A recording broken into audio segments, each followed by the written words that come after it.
Hey everybody, Randy Patterson here with Boomerocity, and we're bringing back an old friend to interview again.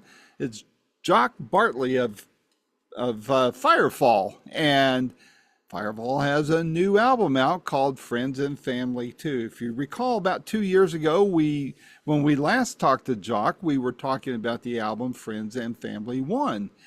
And the concept is because Firefall was made up of the band members were made up of people from a variety of bands. You might even call it a super group, but each of the band members had played with other people and they toured with other people. And so the whole concept of Friends and Family 1 was that they would record some of the songs of the bands and artists that were their friends or that they may have played with when they were members of their groups. Very well received, and so Jock thought they should put out a Friends and Family 2, and it is amazing. You're going to recognize the songs. They're not Firefall songs, but they have a Firefall touch and vibe to it, and it is absolutely amazing. I can't pick a favorite, but the one that's going through my head a lot today as I record this is Love the One You're With, the great Stephen Stills tune. And it's got Winona Judd singing background on it. And I think the drummer is her husband. So Jock has a lot of stories about this album. We kind of go off chasing rabbits on some other stuff. It's very informal.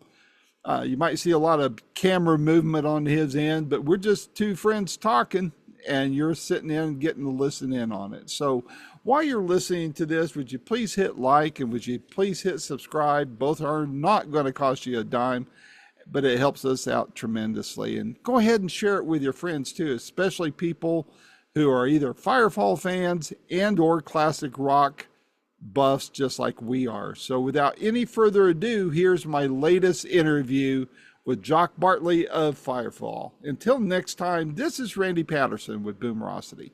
Take care. Well, there we go. Hi, Randy. Hey, how's it going, Jock? It's been a while. It has been a while. Hey, Yeah. Before we start, I noticed that somehow my last name had been spelled wrong. I'm not Jock Bartley, but so you know that. Yeah, I know that. That was my fault. Well, I fat fingered it. The B and the H on my keyboard when I was doing that was too close together and I didn't catch it. So hey, not a problem. My apology. I've been no, it's okay. I've been called a lot worse than Hartley. And you can tell me when we're going to start, and I'm going to try to get in a place that looks and keep it pretty close to you. Okay, well, go ahead and get situated, and we'll be ready to roll. Yeah, it's Where funny you what at? I'm in the Smoky Mountains. I'm outside of Knoxville, Tennessee. Oh, cool. Yeah. So he Hey, and I my always boat kid records each in the other. background look stupid. No, they look great. Oh, That's okay. cool. I'm glad you positioned that way. That's how many Well, are on yeah, the wall. I'm going to try to, I don't know how long this is going to be, but I'm propping my arm up so I can have my face be kind of close. Okay. I'm ready anytime you are. Well, let's roll then. I thank you for clicking in. Are you in Colorado? I am in Colorado, Westminster, Colorado, which is halfway between Denver and Boulder. Colorado is gorgeous, and we've had 60 to 70 degree temperatures for about 3 weeks. Nice. And we haven't really had too much winter like a lot of y'all have had. When I call was in those- high school, I used to work on a work crew or a railroad crew on top of Pikes Peak, which was 14,110 feet. You knew it. God, I did.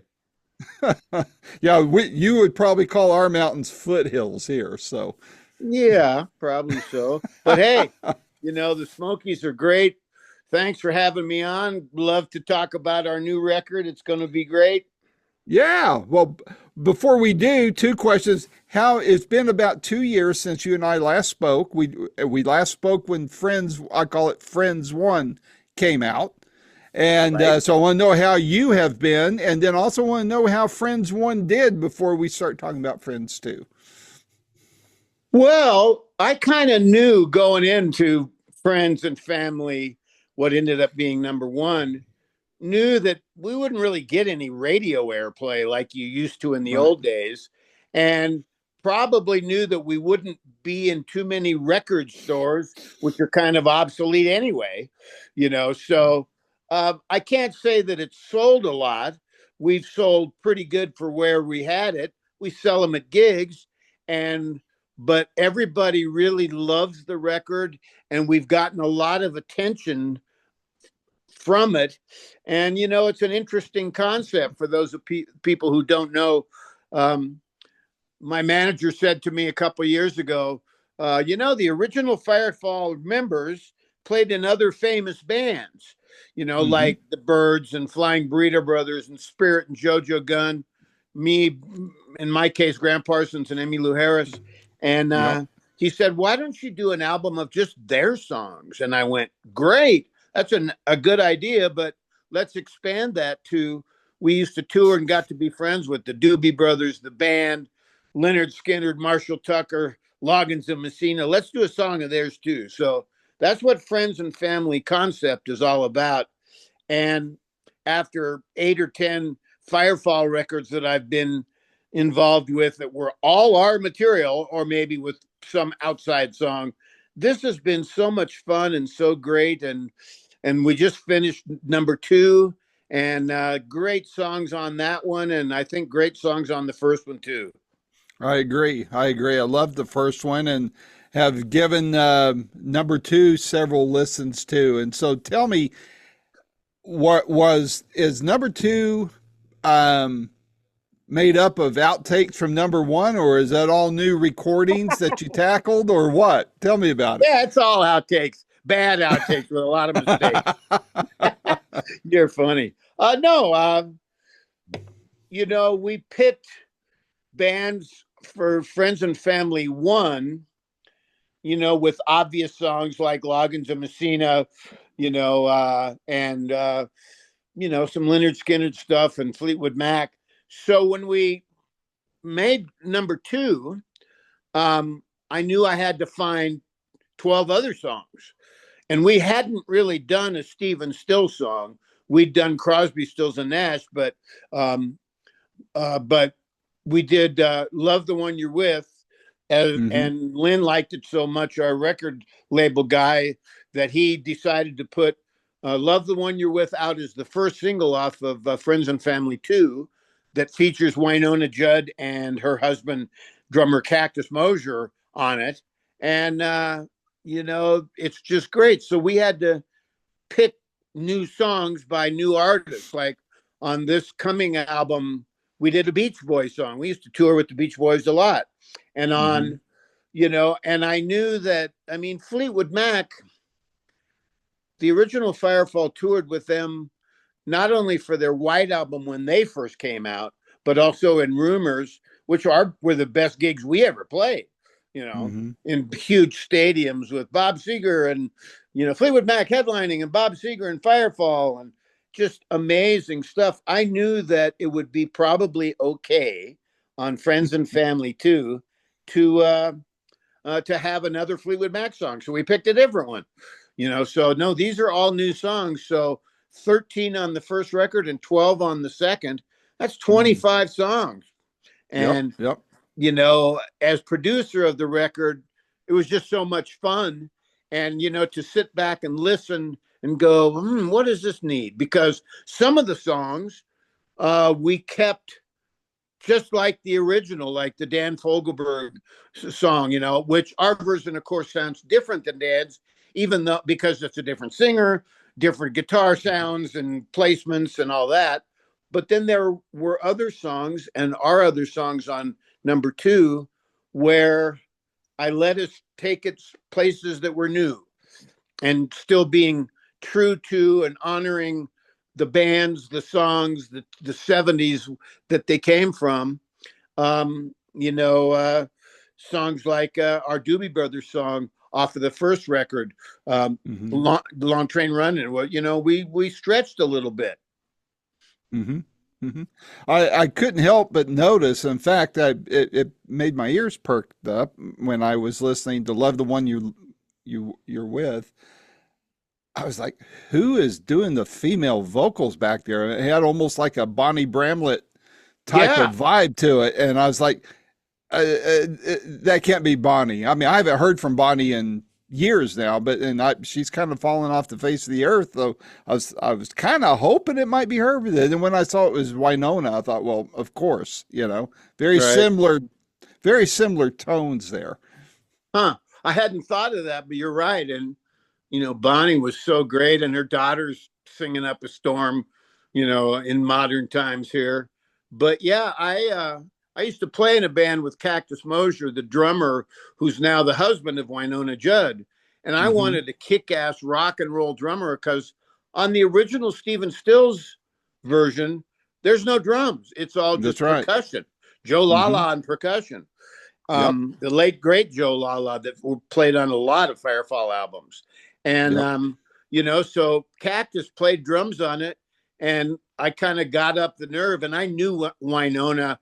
She had played one of my suicide prevention benefits back in the late '90s in Nashville. She had headlined one of my benefits in Nashville, so I knew her a little bit. And I asked Cactus if he would, do you think she would want to play on that song too? And he said, that's a great idea.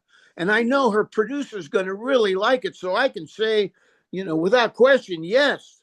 And I went, well, that's amazing. And he says, of course, I'm her producer. And that sounds like fun.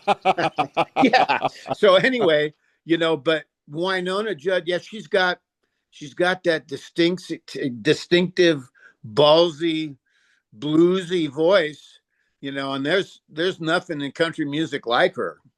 Yep. No, I agree. I agree. Gosh, and that it just, I mean, I think that if it is at all possible, I mean, of course, radio's kind of, well, not kind of, it is dying. And so it's, with streaming and with No, satellite don't say radio. that. It's not. It's not dying. What do I listen to in my car? Well, there's satellite radio and there's streaming. So, Yeah, really. Yeah, I'll tell you what. And you know what else has changed is some. Oh, sorry. Hang on a second. You still got me, right? I sure do. Songwriters don't really get paid anymore. I mean, I read something a couple of years ago that Farrell and his worldwide hit "Happy," he made like $4,000 on it. And back in the old days, God, songwriters, you made money off of radio play. You made money off of albums that your song was on. A lot of ways. And songwriters always made more money if they were band member songwriters than just band members, Right, right. But that's how the game worked. But now somehow, you can get all these listens and all these plays and, the whole thing now. And they not pay the songwriter. I mean, Rick Yep, Roberts used to make 5 or 6 times more than anybody else in the band just because he wrote our big hits yep, back in the yep. 70s. Well, I wasn't going to ask you this, but I'm going to ask you. I didn't even write it down. I was talking to Steve Postel yesterday, and Oh, I yeah. asked him the same question, and that is, and I will get back to Friends too here in a moment, but got to ask while I'm thinking.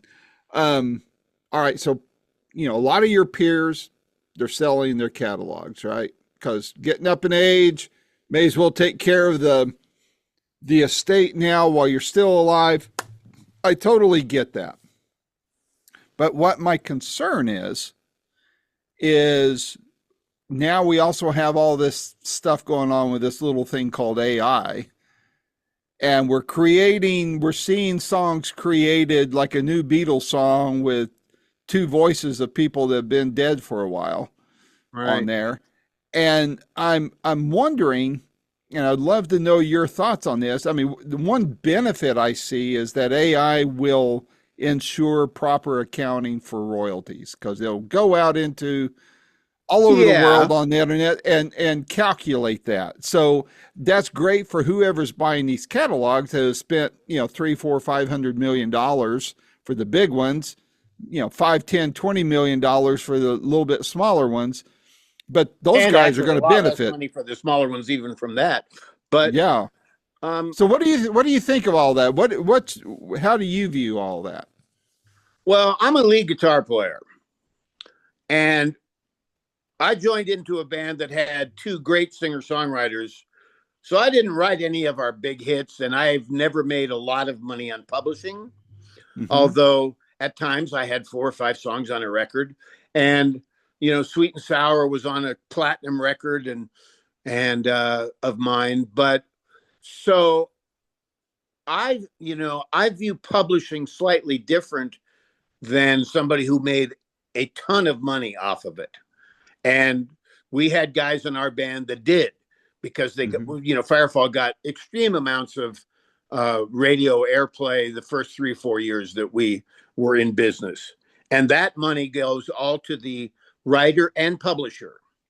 Um, and, and that's the way the whole game works. And, it's too bad for drummers or bass players who are an equal member of a democracy in a band, but don't get any equal royalties because they didn't write the song, although they played a great drum part or a great bass part on it.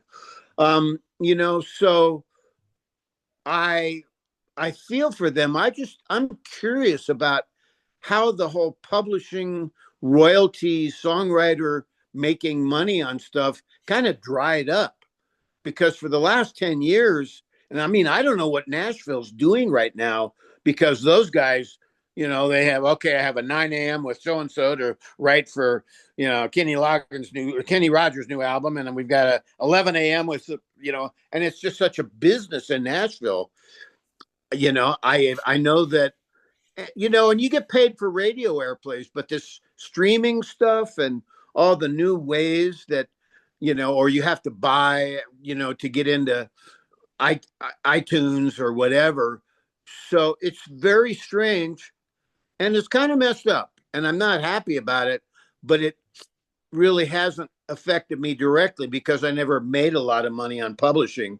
I ended up becoming the owner of the name Firefall, and could go out on the road and play those songs, which I didn't write and don't make royalty money on, but, get paid, a lot of money to go out on the road. So, Right. it's all, I know that I'm really lucky and fortunate to be in a band that can do what I've been doing for the last 30 years. Yep, that's true. Yeah, I think we're a ways away from seeing how this all shakes out. I do think that there could be more equity with the use of AI. You mentioned Apple, iTunes or Apple Music. Those Right. two words don't fit together. Equity and people who are looking to make money off an AI. It's like, Yeah. equity is like, what does that mean? Well, sharing the money. Hey, let's share the money. Not. Well, just as a fan, though, the way I view it is, all right, I pay my whatever, I forget even what I'm paying for Apple Music now, $16 a month, I think it is. And let's say, in my mind, as a fan, I'm not a musician, businessman, business degrees, finance degrees. So I think of it in those terms. I'm thinking, okay, here it is, March. March is wrapping up, and let's just say that I was in a Firefall mood, man. All I played, it was Firefall music the entire month on Apple Music. In my mind, there should be a chunk of money of that $16 that goes to artist royalties. Let's just put it in that general fund. Totally agree All with right. you.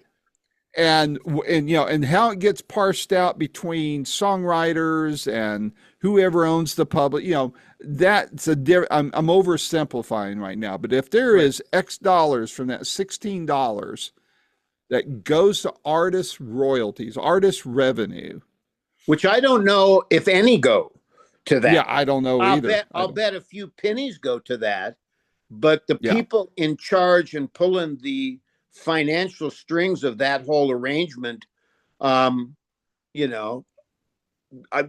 to make as much of that $16 as they can make. Well, and everybody does, and that's human nature. But to Right. look at it fairly and from a business standpoint, I would say that the algorithm should work something along the lines of there's a set amount of a subscriber's fee that he pays, they pay, he or Right. she, them, whatever. And out of that $16, let's just say it's $10. All right. Well, that should get parsed out depending on, if they're looking at Randy Patterson's play for March and it's 100% Firefall, Right. then that $10 of my $16 should go to Firefall. Next month, I might be on a Stones binge Or at least something. go to the writers of the Firefall songs. Yeah, whoever gets that money, it goes towards Firefall, whoever. All right. The next month may be something, or if there's 50, if there's 10 artists I've listened to, then they parse it out. Right. That's just my thoughts on it. I'm sure it's much more complex. You're than right. that. And I wish it was like that. I'm sure it's not. I don't really know how it's like. Yeah. But I do know that people that have huge hits in America now and even around the world, they're not making anywhere near what they used to 20 years ago. And in fact, it's kind of criminal. Sometimes, about the only place songwriters make money anymore is if they land a TV show or to have in a movie. And that's cut and dry. Yeah. Okay, we're in 30 movies. Your song, you have 2 songs on it, but the mechanicals and I heard on it. That Larry Burnett, who wrote Cinderella, which was in Dumb and Dumber 2, I heard that he and his publisher made a little money on that, which is good. They should, thank you for the songs. I mean, in the old days, I'm sorry for my phone kind of moving That's around okay. a lot. In the old days, Mark Andes and I, we were just happy to have so many darn songs to play. Yeah. And Michael Clark and and frankly, I mean, I've always thought that Firefall and a lot of other bands, Eagles, Fogelberg, Little River Band kind of stuff, it's all about the songs first. Yeah. Got to have the songs. Yep. Doesn't matter who writes them, got to have the songs. And then number 2 is the singer of the songs has to really sell it and is very pleasing and the audience loves it, whether it's in the radio or live or whatever. So that's singer.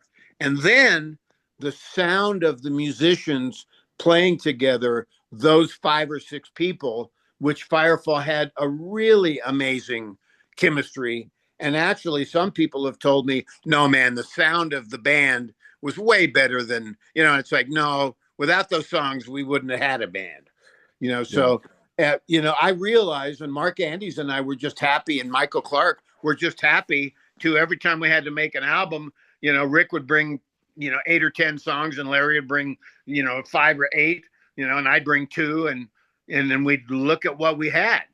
And the songwriter, but songwriters should get paid for that. And particularly if they're getting, drawing money to Amazon or, something. So I agree with you. You should write all that down and put it in a column somewhere. I should. So we're putting together this album, were there any major differences in putting 2 together versus 1? No, not really. It was a bit harder of a choice on the 12 songs because we had already picked 13 songs that fit the 1970s program, and I had to decide, because, when we were looking at the first album on Doobie Brothers songs, which damn Doobie Brothers song are we going to do? It's like they've got 30 that people recognize or, just an insane number of it, and I knew that some songs were pretty much, in my mind, off limits. What Heart song? Hey, we'll do Barracuda. I went, no, not Barracuda. That's hard. Let's leave that one alone. We'll find another one. And that's when singer John Basaha told me, I could sing the heck out of What About Love? And I went, okay.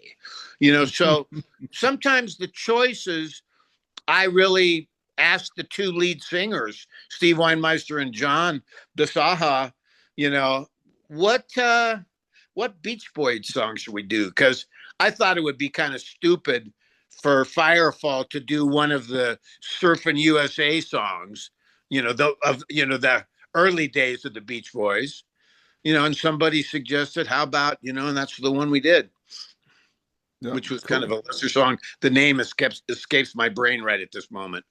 Yeah, mine too. Were there any surprises in putting this one together versus all the other albums you've ever done? Because you're an old hand at this. I'm sure you anticipate most things, and so probably most things aren't a surprise to you, but were there any surprises putting this album together? I'm sure there were, but not everybody's like this. But okay, when you're just a guitar player in the band and you're playing leads on solos and occasionally having a song of yours be on an album, that's one thing. But when you're the producer and it's an exacting science. And, I'm a painter too. And you start out with the blank canvas and you have an idea, I'm going to paint this. And then you start painting that and it goes, wow, that's not what I expected. And then you always deal with what you have at the moment. And you get to that point as a record producer about hands off, nothing else, don't add anything else. Or you might say, you get to the chorus, the big chorus of the song, and you're going, this section needs, a kick in the butt. How about another shaker and a tambourine? Okay, we'll do that. And then you just add things. So you're basically painting pictures, oral pictures for people's ears. And it can be really straightforward and still just take you to a new place.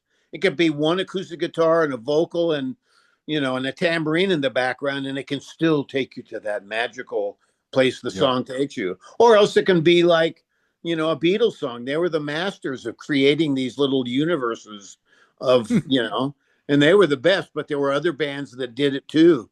But the Beatles were the top and best band ever. And I'll just have to say that if you think about the Beatles having done Rubber Soul, Revolver, Yesterday and Today, Sgt. Pepper's, Magical Mystery Tour in about 2 or 2.5 years. They made a record every 6 months or every 8 months. Mm-hmm. And the writers and, there will never be an output of, earth shaking, amazing music like those 4 or 5 albums I just named. And the growth, between, the album before Sgt. Pepper's and then Sgt. Pepper's, oh my God. So I'm just really happy that I'm old enough, and my body's falling apart, but I'm old enough to have gone through the 50s and sneak into my sister's room when she was out on a date to play Buddy Holly and Elvis Presley and Fabian and all the 45 she had. And then the 50s, oh, wow. And then the 60s, and I turned into a hippie in the late 60s, guitar player in bands. In the 70s, I was in a band that was making records and playing a small part of all that great music out of the 70s. Yeah, there'll never be another decade, I think, like the 70s. Did you ever meet any of your idols? After, you've mentioned a lot of names there. My first concert I ever went to was Elvis. My God. In Phoenix. I got to meet the Colonel there too. Oh my God. Yeah. I say that's my first celebrity interview. I was like 14 years old. But did you, so for me, I don't consider myself a journalist. I'm just a fan who gets to talk to you guys. Right. And so then when I'm driving down the road and I am listening to Sat Radio and a Firefall song comes on, I go, yeah, I got to talk to Jock a couple of times, that kind of thing.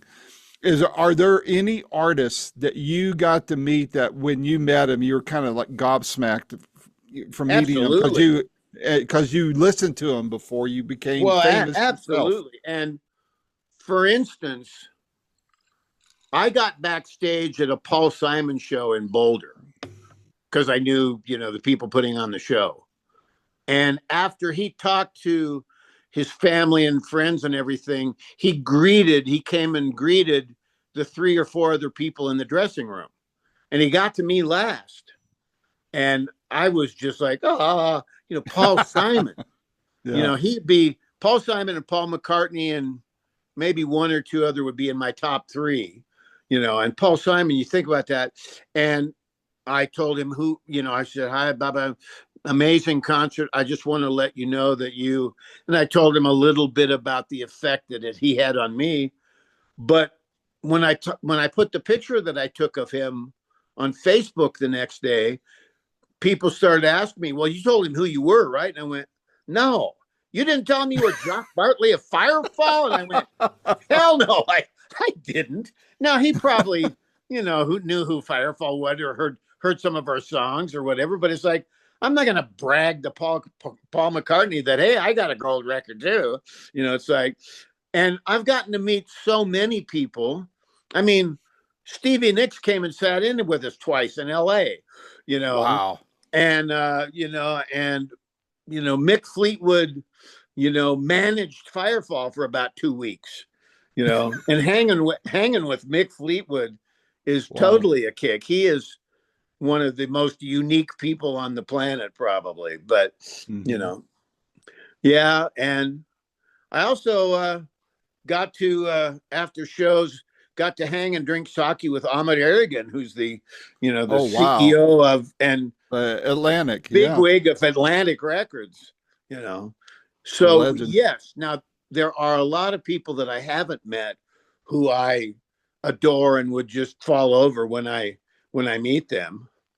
Of course, there's the Mexico story in Criteria, which I'm sure where I was out going to record some solos for our first album, and I'd just done a song or two, played pretty good, and I knew that Mexico, Rick Roberts' song Mexico, was going to be maybe my highlight as a lead guitar player, on that first record. And I mean, I'd played Mexico just right-brained and balls to the wall for 2 years on concert, working up to that moment. So I had an idea what I was going to play. The interesting thing was the day before, we had added the mariachi horn section in the middle of my solo, which I'd never had to contend with before. So anyway, I'm warming up. Producer pushes the button, said, "You ready to go?" And I went, "Let's go."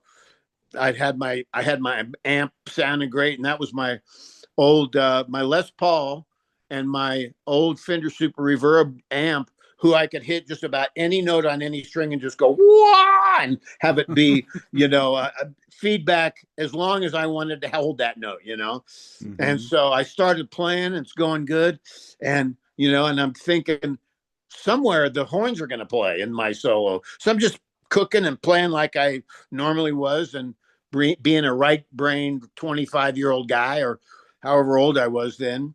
And then suddenly there were the horns, and I stopped playing, and they played, I played, they played. And then I finished playing out, and it ended up being a one-take performance, Wow.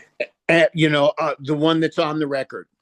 And the producer went, "God, that was great. Come on in." And I went, I had no idea what I was going to do when, the horns came into play. And I don't even know. I'd like to listen to that and maybe try to beat that little section. Just the horns, what I played against them. He says, "No, it was great. Come on in." I'm saying, "Really, Jim, I want to check that out, because I don't think I played too well, answering back the horns. I'd never played with them before." He pushed the button and said, "No, come on in." I'm a little ticked off. I take my guitar off. I walk into the control room where there's a lot of people sitting there. And the first person I see is my guitar hero, Eric Clapton, who's been watching me play really good. Wow. And, and I just turned into Jackie Gleason, and, and he said, he stood up and he shook my hand. He said, "Keen playing, man." And he left, and I kind of slumped in the couch, and the producer said, "Now, what do you want to do again?" And I went, "Nothing." I couldn't even hold a guitar. And all I can say was, it was a good thing I didn't know he was there before I started playing the Oh solo. yeah, it would have lost it. So. Yeah. And that's the only time I met Eric Clapton, for about 30 seconds after he saw me play real good. So it's like, hey, Hey, that's cool. that would be, if you're going to leave an impression with them, that's the one to leave, right? So, which song on this album would you tell fans? You point to them and say, "Hey, listen to this song. If you like this, you're really going to dig the rest of the record." I don't know if I have one, but I was surprised when I was talking to John, lead vocalist, bass player, about if we wanted to do another Fleetwood Mac song, a second Mm-hmm. Fleetwood Mac song on number 2. And he said, I could really sing Go Your Own Way. And I went, I thought Go Your Own Way was kind of hands off that song. That's one of my Mm-hmm. favorite Fleetwood Mac songs there is. Oh, Lindsey the solo Buckingham on at that his is best. killer too. Oh my God, what a great song. Lindsey Buckingham and Fleetwood Mac at their damn best. And when Mm-hmm. we used to tour with them, I'd just sit like this on the side of the stage watching them play that song. So I kind of thought we wouldn't do Go Your Own Way, but John said we could. So suddenly I'm playing lead guitar on Lindsey Buckingham's song.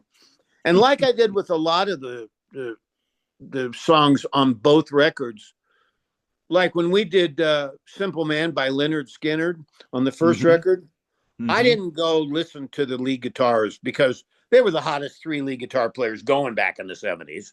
And Mm-hmm. everybody just loves how they played and on that record. But I didn't want to try to just copy what they did. I Right. wanted to just keep in my heart what I was doing and play it really good, like I would play their song. And that's kind of how I did on Go Your Own Way, too. And I'm really proud of Go Your Own Way. I'm proud of the Stephen Stills song. Um, I'll tell you what, the first 6 or 7 records are some of the best music I've ever been involved with on whatever level. I'm just, Mm-hmm. I think it's really great. And I'm glad that, that we're getting good feedback from it, like from people like you, sir. No. Well, that's what I was just getting ready to ask you. What is the feedback you're getting from people who have heard it so far? Nobody's heard the whole record. Only people like you, have heard the whole record. Um, we have our second single now out. So people heard Mm-hmm. Stephen Stills' Love the One You're With. And Mm-hmm. now we've done Eddie Money's Shaken.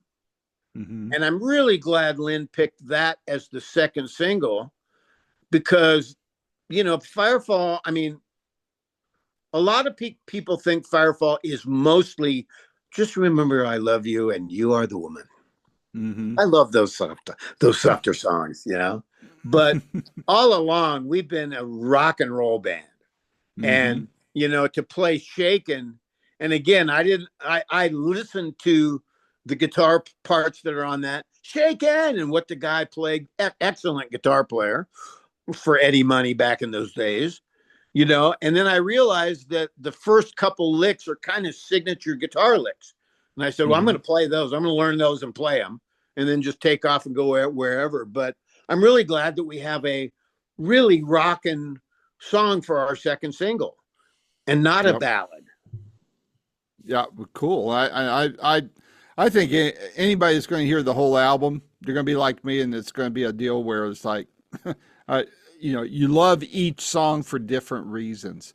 Hmm. But I have to admit, I gravitate towards the Stephen Stills song because, and I don't have the greatest ear in the world, especially at my age now. But boy, when I zeroed in on Winona's voice, thinking it might have been Bonnie Bramlett, to me that was just the mixing. I mean, she could have been on there, and if it was mixed a little bit different, it might not have hit the way it did. But so it's not just the musicianship, it's not just the vocal prowess, Right. but it's how it was mixed too. So you could, it brought it Well, out, that it one brought was a her tough out mix. just enough. That one was a tough mix for me. And what's interesting, and you mentioned that, I mean, I could have had Winona a lot louder and featuring Winona. And she was really just answering back and and singing harmony vocals. So it's not like she was the lead vocalist on that song. Um, when I talked to Cactus, um, right before he was going to record his wife Winona singing in their studio on our song, he said, I've got 2 tracks of harmony parts, but I decided to let her go. And is it okay if she did a bunch of scats? I went, the more scats, the better. Come on, and I used everything she sang, and it just really helped out that song. Another thing about that one that was interesting to me is I listened to the original Stephen Stills version that had our great friend, the late great Joe Lala, playing, congas, percussion, timbales. It was all percussion and Stephen's acoustic guitars. I read something, I called it up on YouTube or something on the internet, and Stephen used a totally weird tuning on most of the acoustic guitars. It was tuned to a C, so it went C, C, G, C. It was like, and I went, oh my gosh, okay. And I got the guitar into that tune, and it might not even be a C tuning; it might be a D tuning. I can't remember what it was or what key the song is in, but I got into that tuning and found, I watched. There was a film clip of him playing in that tuning, so I could say, okay, here's where da da da, where the fingers need to go, and it sounded pretty cool. But it also, it had some really low notes ringing through there. So I do what I just normally do when I'm doing acoustic guitar parts.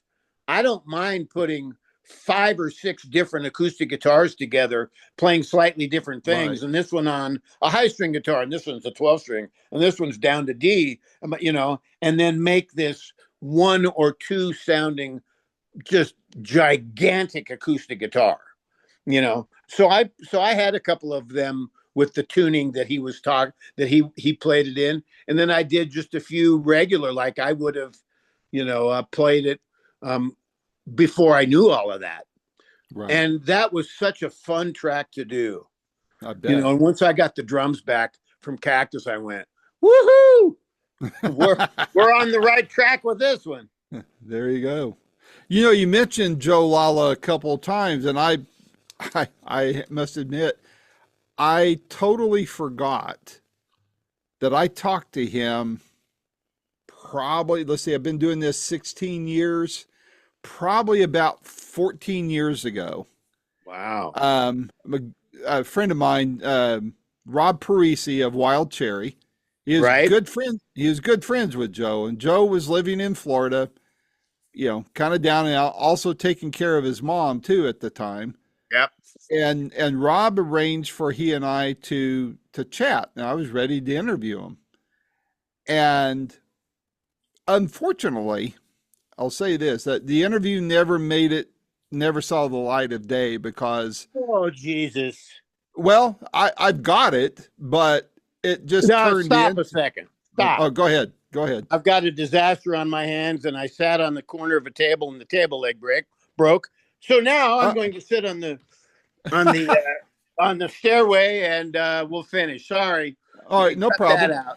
But anyway, Joe wound up complaining about some people, well-known people, and I just didn't see the need to post that, because I don't like I won't go into trashing people or anything. Try not to.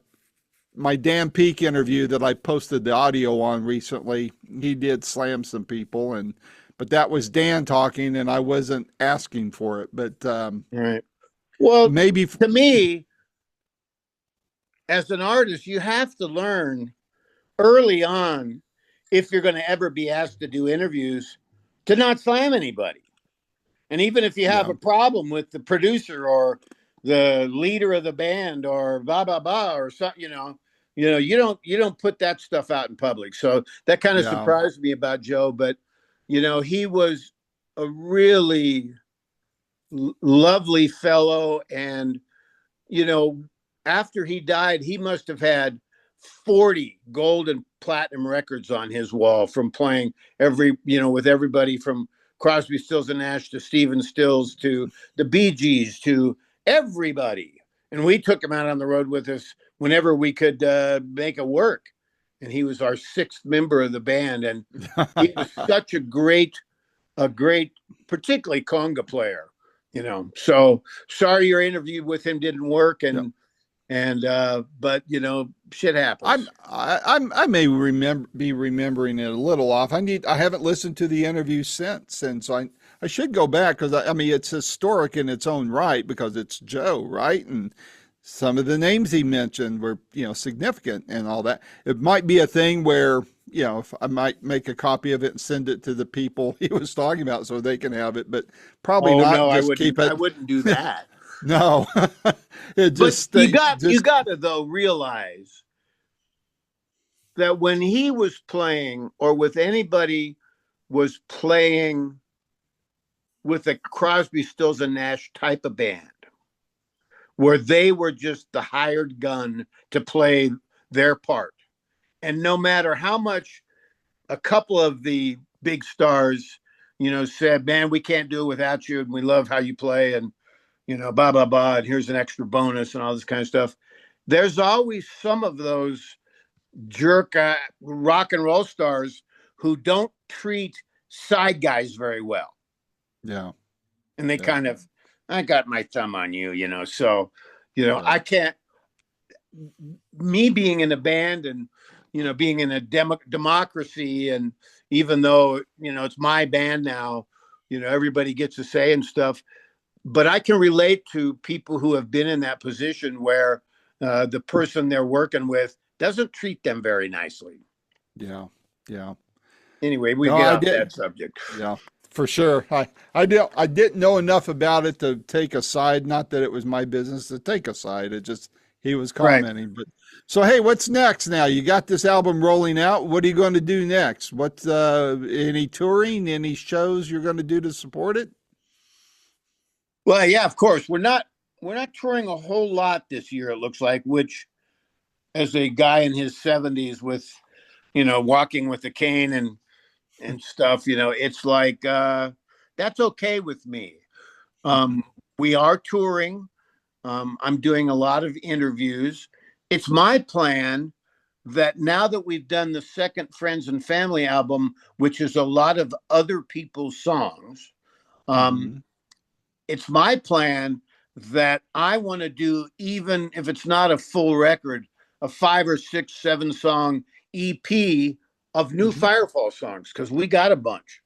And I think there's a few. I know I have a couple that got passed on, or I wrote when there was no album being recorded, So what's next for Firefall is more touring, and hopefully an EP coming in the next 6-8 months of Firefall songs. And who knows where it all goes. I'm writing some songs that are absolutely not appropriate for a band named Firefall. And I'm looking to, find some heavier rock guys to record them, because songs are just songs anyway. Yeah. Well, when that EP gets close to being released, let's talk again. Let's do another one of these and talk about it. Okay. I'd love to do that. And, but man, it's always a pleasure talking with you, Jock. And you've got tremendous stories that I love hearing. And I'll definitely be rolling this out, and I'll route the link of it all to you. It'll be on my website, on YouTube, and all the major podcast platforms. And I'm sure hopefully I can generate a sale or two for you, and people. I hope so too. But thank you.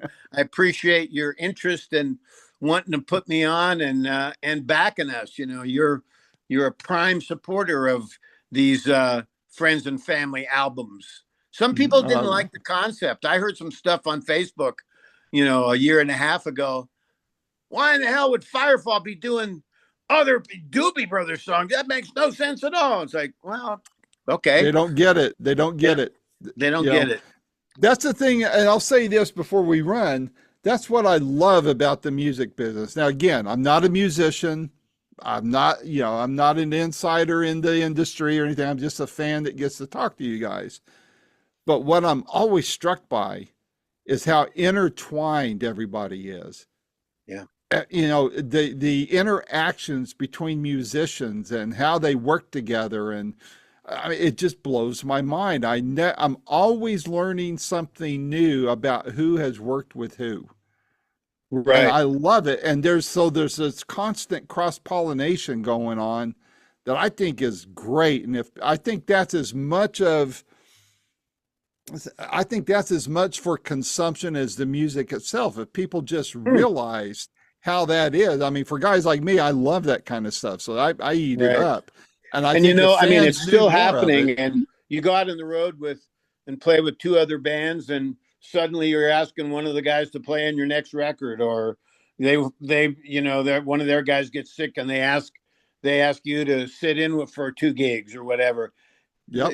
It's still happening a lot. I think that, in my mind at least, the biggest time where that was so obvious was back in the early Eagles, Flying Burrito Brothers, Graham Parsons, Chris Hillman, the Byrds, Roger McGuinn, Clarence White, that whole thing. I mean, Clarence White was the guitar player that everybody wanted to have be on their album because he was so good. And, and it was just, and that's what's great about my career, is that a lot of that Southern California thing moved to the mountains above Boulder, Colorado. And then suddenly I was in it. I was part of it. It was really great, to think, my favorite bands in high school were the Beatles and the Stones, and some of the other British Invasion, Kinks and Hollies and that. But the Byrds were it. And, I get to Boulder 2 years later, I'm playing in bands with Chris Hillman. I joined into Graham Parsons' band. I'm playing with Michael Clark in Firefall. It's like the Byrds, they were the American Beatles for a couple of years. Yeah, that's right. That's right. Oh, I want to mention one other guy that I met that you asked about, if I've met any big stars or whatever. I got to meet and talk to for about an hour after his show, Felix Cavalieri from the Rascals. Wonderful guy. I've interviewed him 2 or 3 or 4 times. Oh, he's great. And and you know what? There's a lot of people that thought, that the Rascals and the Young Rascals were by far the biggest band in America, and they had the hits to prove it. And Felix, I told Felix when I first started, I said, "Oh my God, the Young Rascals were my first concert that I ever went to in Colorado Springs, and then you came back and I went to that one too. So my first 2 big concerts were the Young Rascals back when Good Lovin' was happening." And he's such a nice guy. He is very gracious, very easy to talk to. Like I've said, I've talked to him, I think at least 3 times, maybe more. Yeah. And still putting out great music. It just, the guy is phenomenal. And a golden heart. I know he's been trying to raise money for Maui ever since those fires there, but trying to help those people out. Same thing with Mick Fleetwood. Mick Fleetwood has his bar and restaurant back open, but he's trying to raise money for Maui too. Yeah. That's somebody I'd love to talk to. There's a short list I have, and the more I interview, the more I got to update my list. But Jock, you are always so kind and generous to chat with me, and I just want you to know my door is always open to you. So anytime let's do it again soon. Yeah, when this EP comes out, let's do it before it lands, and let's talk about it. Okay. Cool. Thank you very much. Let's stay in touch. Bye-bye. Likewise. Stay well. Will do. Bye-bye.